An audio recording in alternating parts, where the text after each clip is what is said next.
ಅವನಿಗೆ ಯಾವಾಗ ಹಸ್ಬೆಂಡ್ಗೆ ಕ್ಯಾನ್ಸರ್ ಅಂತ ಡಿಟೆಕ್ಟ್ ಆಯಿತು, ಅವ್ರಿಗೆ ಟೆಸ್ಟ್ ಎಲ್ಲ ಮಾಡಿದ್ಮೇಲೆ ಅವರೇ ಹೇಳಿದರು ನನಗೆ ಈ ಥರ ತೊಂದರೆ ಇದೆ, ನಿಮ್ಮ ಮಮ್ಮಿ ಕೂಡ ಇದೆ ಅಂತ ಬಿಟ್ಟು. ಅವನು ಅವಾಗ ಜಸ್ಟ್ 8 years old. ಆ ಸಂದರ್ಭದಲ್ಲಿ ಅವ್ನಿಗೆ ಗೊತ್ತಾಗಿ ಅವ್ನು ತಿಳಿಸಿದ್ವಿ. ಅವನೇ ಅವಾಗ ಪೈಪಲ್ಲೆಲ್ಲ ಫುಡ್ ಗಂಜಿ ಇದೆಲ್ಲ ಆಗ್ತಾ ಇದ್ದ, ಫೀಡ್ ಮಾಡ್ತಾ ಇದ್ದ, ಮಗನಿಗೆ ಹೇಳಿದ್ವಿ. ಮತ್ತು ಮನೆಯವರು ಕೂಡ ಆ ಸಂದರ್ಭದಲ್ಲಿ ಗೊತ್ತಾಯ್ತು. ಯಾಕಂದ್ರೆ ನಾನು KNP+ ಅಲ್ಲಿ ಕೆಲಸ ಮಾಡುವಾಗ ಕೆಲವು ಬ್ರೋಚರ್ಸು ಅದು ಇದೆಲ್ಲ ನಾನು ತೊಗೊಂಡು ಬಂದು ಮನೇಲಿ ಇರ್ತಾ ಇದ್ದೆ. ಬಟ್ ಡೈರೆಕ್ಟಾಗಿ ಯಾರು ಕೇಳಲಿಲ್ಲ ಈ ಥರ ಇದೆಯಾ ಏನು ಅಂತ ಬಿಟ್ಟು. ಬಟ್ ಅವರು ಈಗ ಏನಂದ್ರೆ ಇಂಡಿಪೆಂಡೆಂಟಾಗಿ ನಾನು ಸಸ್ಟೈನ್ ಆದಮೇಲೆ ಯಾರು ಆ ಥರ ಕೇಳೋಕ್ಕೆ ಬಂದಿಲ್ಲ. ಬಟ್ ನೋಡ್ತಾರೆ ನಾನು TVಯಲ್ಲಿ ಪ್ರೋಗ್ರಾಮ್ಸ್ ಮತ್ತು ಬೇರೆ ಇದೆಲ್ಲ ನಂದು ನೋಡ್ತಾರೆ ಪ್ರೋಗ್ರಾಮ್ಸ್. ಯಾಕಂದ್ರೆ ಸೆಲ್ಫ್ ಸಸ್ಟೈನ್ ಆಗಿರೋದ್ರಿಂದ ಆ ಥರ ಪ್ರಾಬ್ಲಮ್ ಫೇಸ್ ನಾನು ಸಪೋಸ್ ಡಿಪೆಂಡೆಂಟ್ ಆಗಿದ್ರೆ ಇನ್ನೂ ಹೆಚ್ಚು ಪ್ರಾಬ್ಲಮ್ ಆಗ್ತಾ ಇತ್ತೇನೋ. ವರ್ಕಿಂಗ್ ವುಮೆನ್ ಆಗಬೇಕಾದ್ರೆ ತುಂಬ ಕಷ್ಟಪಟ್ಟೆ. ಯಾಕಂದರೆ ನಾನು ಫಸ್ಟ್ ರಿಸರ್ವ್ ಟೈಪಲ್ಲಿ ಇದ್ದಿದ್ದು. ಅಂಗಡಿಗೆ ಹೋಗಿ ಒಂದು ಬೆಂಕಿಪಟ್ಟಣ ತಗೋಬೇಕಂದ್ರೂ ಕೂಡ ನಾನು ಹೋಗ್ತಾ ಇರಲಿಲ್ಲ ಚಿಕ್ಕವಳಿದ್ದಾಗ. ಬಟ್ ಗಂಡ ಹಾಸಿಗೆ ಇದ್ದಾಗ ಮಾತ್ರ ನಾನು ಹೊರಗಡೆ ಬರಲಿಕ್ಕೆ ಪ್ರಯತ್ನ ಪಟ್ಟೆ, ಹೊರಗಡೆ ಬಂದೆ.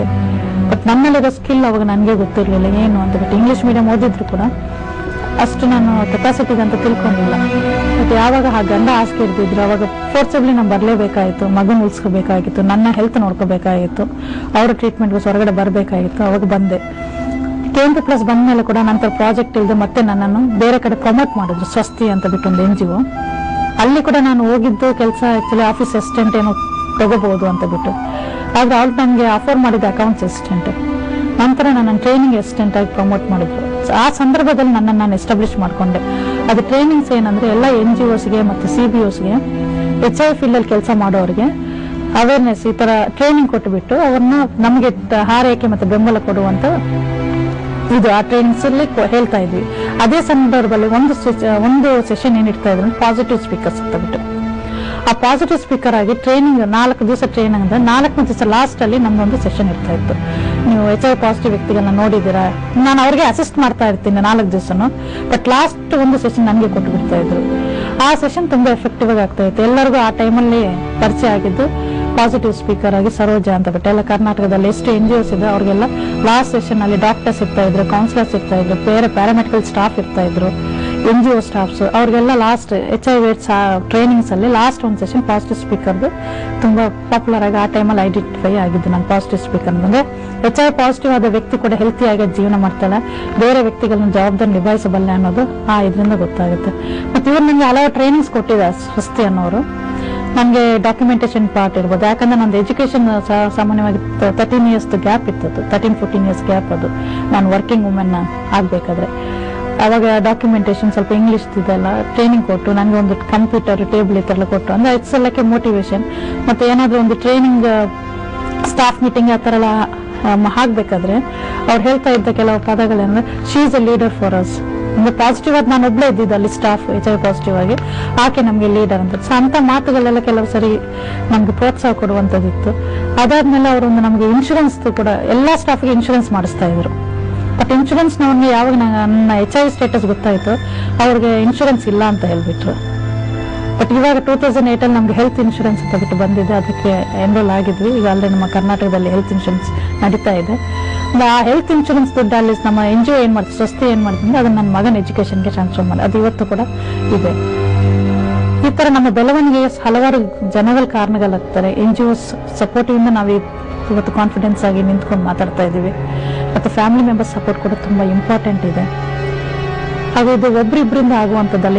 ಈಗ ನಮ್ಮ ಈ ವರ್ಲ್ಡ್ ಏಡ್ಸ್ ಡೇ ಸ್ಲೋಗನ್ ಏನಿದೆ, ಗೆಟಿಂಗ್ ಟು ಝೀರೋ ಅಂತ ಬಿಟ್ಟು 0ಗೆ ತನ್ನಿ ಅಂತ. 0ಗೆ ತನ್ನಿ ಅಂದಾಗ ಅಷ್ಟು ಸುಲಭ ಅಲ್ಲ. ಈ ಕಳಂಕ ತಾರತಮ್ಯ ಮೀರಿ ನಾವು ಬರಬೇಕಾಗತ್ತೆ. ನಮ್ಮ ಏನು ಪರಿಸ್ಥಿತಿ ಇದೆ ಅದನ್ನ ಮೀರಿ ಬರ್ಬೇಕಂದ್ರೆ ಹೆಚ್ಚು ನಮಗೆ ನಮ್ಮ ಪರಿಸ್ಥಿತಿ, ನಮ್ಮ ಎಕನಾಮಿಕ್ ಕಂಡೀಷನ್ಸ್, ನಮಗೆ ಕೆಲಸ, ನಮಗೆ ಭದ್ರತೆ. ಈಗ ನಾನು ಪಾಸಿಟಿವ್ ಆಗಿ ಮಾತಾಡ್ತಾ ಇದ್ದೀನಿ ಅಂದಾಗ ಹಿಂದೆ ನಮ್ಮ ಫ್ಯಾಮಿಲಿ ಮೆಂಬರ್ಸ್ ಏನಾಗುತ್ತೆ, ನನಗೆ ಏನಾಗುತ್ತೆ ಮಾತಾಡಿ ಹೋದ್ಮೇಲೆ ಆ ಸೆಕ್ಯೂರಿಟಿ ತುಂಬಾ ಇಂಪಾರ್ಟೆಂಟ್. ನಾನು ಇದಕ್ಕೆ ಇಲ್ಲಿ ಏನು ಕೇಳ್ಕೊತೀನಿ ಅಂದ್ರೆ ಆಲ್ರೆಡಿ ಈಗ ನಮಗೆ ಕೆಲವು ಸ್ಕೀಮ್ಸ್ ಎಲ್ಲ ಇದೆ ಗೌರ್ಮೆಂಟ್ ಇಂದ. ರಾಜೀವ್ ಗಾಂಧಿ ರಾಷ್ಟ್ರೀಯ ಯೋಜನೆದಿದೆ, ಅನ್ನ ಅಂತ್ಯೋದಯ ಕಾರ್ಡ್ ಇದೆ, ಅಥವಾ ಪೆನ್ಷನ್ಸ್ ಇದೆ. ಯಾರ್ಯಾರು ಈ ತರ ಹೊರಗಡೆ ಬರ್ತಾರೆ, ಯಾರು HIV ಪಾಸಿಟಿವ್ಸ್ ಅಂತ ಐಡೆಂಟಿಫೈ ಆಗ್ತಾರೆ, ಅವ್ರಿಗೆ ಈ ಸ್ಕೀಮ್ಸ್ ನ ಇನ್ವಾಲ್ವ್ ಮಾಡ್ಕೊಂಡ್ರೆ ಒಳ್ಳೇದು. ಆಲ್ರೆಡಿ ನಮ್ಮ ಬೆಂಗಳೂರು ಮತ್ತೆ ಬೆಳ್ಳಾರಿ ಕೆಲವು ಡಿಸ್ಟ್ರಿಕ್ಟ್ಸ್ ಅಲ್ಲಿ ಈ ಸ್ಕೀಮ್ಸ್ ಆಲ್ರೆಡಿ ಸಿಗ್ತಾ ಇದೆ ನಮ್ಮವ್ರಿಗೆ. ಬಟ್ ಎಲ್ಲರಿಗೂ ಈ ಸ್ಕೀಮ್ ಸಿಗ್ಬೇಕು ಅಂತ ಬಿಟ್ಟು ಕೇಳ್ಕೊತೀನಿ. ಪಾಸಿಟಿವ್ ಸ್ಪೀಕರ್ ಆಗಿ ಮಾತಾಡಿ ಕಲಂಕ ತಾರತಮ್ಯ ನೋಡಬಾರ್ದು ಅಂತ ಕೂಡ ನಾನು ರಿಕ್ವೆಸ್ಟ್ ಮಾಡ್ಕೊತೀನಿ. ಯಾಕಂದ್ರೆ ಈಗ ನಮ್ಮ ಮನೆಯಲ್ಲೇ ನೋಡಿದಾಗ ನಾನು ಸಾಮಾನ್ಯವಾಗಿ ಎಲ್ಲರ ತರನೇ ಕೆಲಸ ಮಾಡ್ತಾ ಇದ್ದೀನಿ ಅಲ್ಲ. ಅದು ಅವಾಗ ನಾವು ಹೌಸ್ ವೈಫ್ ಇದ್ದಾಗ ನಮ್ದು ಲಿಮಿಟೆಡ್ ಕೆಲಸ ಇತ್ತು. ಇವಾಗ ಆ ಥರ ಅಲ್ಲ. ಈಗ ಸ್ಟೇಟ್ ರಿಪ್ರೆಸೆಂಟೇಟಿವ್ ಈಗ ನ್ಯಾಷನಲ್ ಲೆವೆಲ್ ಕೂಡ ನಾನು ರಿಪ್ರೆಸೆಂಟ್ ಮಾಡ್ತಾ ಇದ್ದೀನಿ. ಅವ್ರ ಜವಾಬ್ದಾರಿಗಳು ಡಬಲ್ಗಿಂತ ಟ್ರಿಬಲ್ ಆಗಿದೆ. ಈವನ್ ನಿದ್ರೆ ಟೈಮ್ ಕೂಡ ಹೆಚ್ಚು ಕಡಿಮೆ ಕಮ್ಮಿ ಆಗುತ್ತೆ. 6 to 8 hours, ನನ್ಗೆ ಒಂದ್ಸಲ 5 hours ನಿದ್ದೆ ಆಗುತ್ತೆ, 4 hours ನಿದ್ದೆ. ಇದು ಡಿಪೆಂಡ್ ಆನ್ ನಮ್ಮ ರುಟೀನ್ ಸಿಸ್ಟಮ್ ಮೇಲೆ ಡಿಪೆಂಡ್ ಆಗುತ್ತೆ. ಮತ್ತೆ ನಾವು ತಗೊಳ್ಳುವಂತ ಕೆಲವು ಪ್ರಾಕ್ಟೀಸಸ್, ಪಾಸಿಟಿವ್ ಲಿವಿಂಗ್ ಅಂತ ಅಂದಾಗ ನಾವೇನು ಹೇಳ್ಕೊತೀವಿ ಅಂದ್ರೆ health hygiene, sexual hygiene, nutrition, meditation ಈ ತರ ಅಂತ ಬಿಟ್ಟು ಹೇಳ್ತೀವಿ. ಬಟ್ ಇದೆಲ್ಲ ಪಕ್ಕ ನಾವು ಫಾಲೋ ಮಾಡಬೇಕಾಗತ್ತೆ. ಪಾಸಿಟಿವ್ ಅಂತಾನೆ ಫಾಲೋ ಮಾಡಿದ್ರೆ ಆಸ್ ಎನ್ ವುಮೆನ್ ಬೀಯಿಂಗ್ ನಾವು ರೆಗ್ಯುಲರ್ ಆಗಿ ಫಾಲೋ ಮಾಡ್ಬೇಕು. ಈಗ ಎಷ್ಟೋ ನಾವು ನೋಡ್ತಾ ಇರ್ತೀವಿ ಆರೋಗ್ಯದಲ್ಲಿ HIV ಅಲ್ಲದೆ ಕೂಡ ಬೇರೆ ಕೂಡ ತೊಂದರೆಗಳಿರುತ್ತೆ. ಅದು HIV ಇದ್ದಂತ ವ್ಯಕ್ತಿಗೆ ತನಗೆ ಗೊತ್ತಿದೆ ಕಾರಣ, ತಮ್ಮ ಇಮ್ಯೂನ್ ಸಿಸ್ಟಮ್ ವೀಕ್ ಆಗಿದೆ, ಕಂಪಲ್ಸರಿ ಫಾಲೋ ಮಾಡಬೇಕಾಗುತ್ತೆ. ಯಾಕಂದ್ರೆ ಬೇರೆ ಸೋಂಕುಗಳು ಬಂದು ಬೇಗ ತಗಲುತ್ತೆ. ಅವಾಗ ಇದನ್ನ ನಾವು ಕರೆಕ್ಟ್ ಆಗಿ ಫಾಲೋ ಮಾಡ್ತಿದ್ರೆ ನಾವು ನಮ್ಮ ಒಂದು ಲೈಫ್ ಸ್ಕೋರ್ನ ನಾವು ಇನ್ಕ್ರೀಸ್ ಮಾಡ್ಕೋಬಹುದು, ನಮ್ಮ ಜೀವನ ಮಟ್ಟವನ್ನು ಸುಧಾರಣೆ ಕೂಡ ನಾವು ತರಬಹುದು ಅಂತ ಹೇಳಕ್ ಇಷ್ಟಪಡ್ತೀನಿ. ಮತ್ತೆ ಇದರಲ್ಲಿ ಹೆಚ್ಚಿನ ರೀತಿಯಲ್ಲಿ ನಮ್ಮ ಫುಡ್ ಹ್ಯಾಬಿಟ್ಸ್ ಹೆಚ್ಚು ಕಂಟ್ರೋಲ್ ಮಾಡ್ಕೋಬೇಕಾಗುತ್ತೆ. ನಮ್ಗೆ ಗೊತ್ತಿದೆ ರೋಡ್ ಸೈಡ್ ನೀರು ಕುಡಿದ್ರೆ ಪ್ರಾಬ್ಲಮ್, ಮತ್ತೆ ರೋಡ್ ಸೈಡ್ ಫುಡ್ ತಿನ್ಲಿಕ್ಕೆ ಹೋಗ್ಬಾರ್ದು. ಯಾಕಂದ್ರೆ ಹೆಚ್ಚು ಕುದಿಸಿರುವಂತ ಫುಡ್ ತಿಂದ್ರೆ ನಮ್ಮ ಆರೋಗ್ಯಕ್ಕೆ ಒಳ್ಳೇದು. ಈಗ ಸಪೋಸ್ ರೋಡ್ ಸೈಡ್ ಪಾನಿಪುರಿ ಅಥವಾ ನೀರೆಲ್ಲ ಕುಡಿದಾಗ ನಮ್ಗೆ ಇಮಿಡಿಯೇಟ್ ಗಂಟ್ಲು ಎಫೆಕ್ಟ್ ಆಗುತ್ತೆ. ಸಪೋಸ್ ಅದು HIV ಪಾಸಿಟಿವ್ ವ್ಯಕ್ತಿ ಕುಡಿದಾಗ ಎಫೆಕ್ಟ್ ಆದಾಗ ಅವ್ರಿಗೆ ಟ್ರೀಟ್ಮೆಂಟ್ಗೆ ತುಂಬಾ ತೊಂದರೆ ಆಗುತ್ತೆ. ಯಾಕಂದ್ರೆ ಟ್ರೀಟ್ಮೆಂಟ್ ಅವ್ರಿಗೆ ಸ್ವಲ್ಪ ಲಾಂಗ್ ಟರ್ಮ್ ತಗೋಬೇಕಾಗುತ್ತೆ. ಮತ್ತೆ ಅವ್ರಿಗೆ ಆ ಇನ್ಫೆಕ್ಷನ್ ಇಂದ ಬೇರೆದು ಕೂಡ ಬರ್ಬೋದು. ಈಗ ಅದ್ರ ಜೊತೆಲ್ಲ ಅವಕಾಶವಾದ ಸೋಂಕುಗಳಂತ ಬಿಟ್ಟಂದಾಗ TB ಇದೆ, ಮಲೇರಿಯಾ ಇರ್ಬೋದು, ಈ ತರ ನಿಮೋನಿಯಾ ಇರ್ಬೋದು. ಈ ತರ ಚಿಕ್ಕದಿಂದ ಶುರು ಆಗುತ್ತೆ, ಬಟ್ ಅದು ದೊಡ್ಡದಾಗಿ ಕಾಣಿಸ್ಕೊಳ್ಳುತ್ತೆ. ಈಗ ನಮ್ಮ ಹಸ್ಬೆಂಡ್ ಎಕ್ಸಾಂಪಲ್ ಕ್ಯಾನ್ಸರ್ ಹೇಳ್ಬೇಕಂದ್ರಾಗ ಅವ್ರಿಗೆ ನಿಮೋನಿಯಾ ಬಂತು ಅದಕ್ಕೆ ಮುಂಚೆ, ಹಾಗೆ ಟೈಫಾಯ್ಡ್ ಕೂಡ ಬಂದದ್ದು. ಒಂದೊಂದೇ ಸೋಂಕುಗಳು ಬರ್ತಾ ಇದ್ದಾಗ ಅದಕ್ಕೆ ಇಮಿಡಿಯೇಟ್ ಟ್ರೀಟ್ಮೆಂಟ್ ತುಂಬಾ ಅವಶ್ಯಕತೆ ಇದೆ. ಮನೆ ಹತ್ರ ಇರೋ ಡಾಕ್ಟರ್ ಹತ್ರ ಹೋಗೋದಕ್ಕಿಂತ ಮುಂಚೆ ಆ ಡಾಕ್ಟರ್ಗೆ ನಮ್ಮ ಬಗ್ಗೆ ಟ್ರೈನಿಂಗ್ ಆಗಿದೆ, ನಮ್ಮ ಮೆಡಿಸಿನ್ಸ್ ಬಗ್ಗೆ ಗೊತ್ತಿದೆ ಅಂತ ತಿಳ್ಕೊಂಡು ಮನೆ ಹತ್ರ ಇರೋ ಡಾಕ್ಟರ್ ಹತ್ರ ಹೋಗ್ಬೇಕಾಗುತ್ತೆ. ಈಗ ಎಲ್ಲಾ ಕಡೆ ART ಸೆಂಟರ್ಸ್ ಅಂತ ಮಾಡ್ತಾ ಇದ್ದಾರೆ. ART ಸೆಂಟರ್ಸ್ ಅಂದ್ರೆ ಗವರ್ಮೆಂಟ್ ಅಲ್ಲಿ ಎಲ್ಲಾ ಗವರ್ಮೆಂಟ್ ಆಸ್ಪತ್ರೆಯಲ್ಲಿ ನಮ್ಗೆ ಥೆರಪಿ, ಆಂಟಿ ರೆಟ್ರೋವೈರಲ್ ಥೆರಪಿ, ಯಾರ್ಯಾವ್ದು ನಮ್ಮ ಇಮ್ಯೂನ್ CD4 ನಮ್ಮ ಬಿಳಿ ರಕ್ತ ಕಣಗಳಂತ ಬಿಟ್ಟು ಏನ್ ಹೇಳ್ತೀವಿ ಅದು ಯಾವಾಗ ಕಮ್ಮಿ ಆಗುತ್ತೆ ಅವ್ರಿಗೆ ಈ ಔಷಧಿಯನ್ನು ಕೊಡ್ತಾರೆ. ಇದು ಇಮಿಡಿಯೇಟ್ ಆಗಿ ನಮ್ಗೆ ಗೊತ್ತಾದಾಗ ಮಾತ್ರ ನಾವು ಹೋಗಿ ಅದೆಲ್ಲ ಮಾಡ್ಲಿಕ್ಕೆ ಶುರು ಆಗೋದು. ನಮ್ಗೆ ಗೊತ್ತಿಲ್ಲದೆ ನಮ್ಮ ಮನೆ ಒಳಗಡೆ ಅಡಿಗೆ ಕೂತ್ಕೊಂಡ್ರೆ ಅದು ನಮ್ಗೆ ಗೊತ್ತಾಗೋದಿಲ್ಲ. ಈ ತರ ರುಟೀನ್ ಟೆಸ್ಟ್ಗಳು ತುಂಬಾ ಇಂಪಾರ್ಟೆಂಟ್. ಅದಕ್ಕೆ ನಾನು ಮೆಡಿಕೇಶನ್ ಇಂಪಾರ್ಟೆಂಟ್ ಅಂತ ಹೇಳೋದು.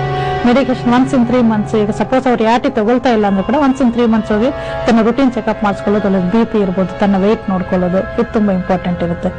ಸಪೋಸ್ ಈಗ ಆಕೆಗೆ ರೆಗ್ಯುಲರ್ ಆಗಿ ಟ್ಯಾಬ್ಲೆಟ್ ತಗೊಲಿಕ್ಕೆ ಆಗಿಲ್ಲ ಅಂದ್ರೆ ಆಕೆಗೆ ಮರಿತಾ ಇರ್ತೀವಿ ಅಂದಾಗ ತನ್ನ ಫ್ಯಾಮಿಲಿ ಮೆಂಬರ್ಸ್ ಯಾರನ್ನಾದ್ರೂ ಒಬ್ರನ್ನ ಕೇರ್ ಟೇಕರ್ ಆಗಿ ಇದು ಮಾಡ್ಕೊಂಡು ಹೋಗ್ಬೇಕಾಗುತ್ತೆ ಗವರ್ಮೆಂಟ್ ಸೆಂಟರ್ಸ್ ಅಲ್ಲೆಲ್ಲ.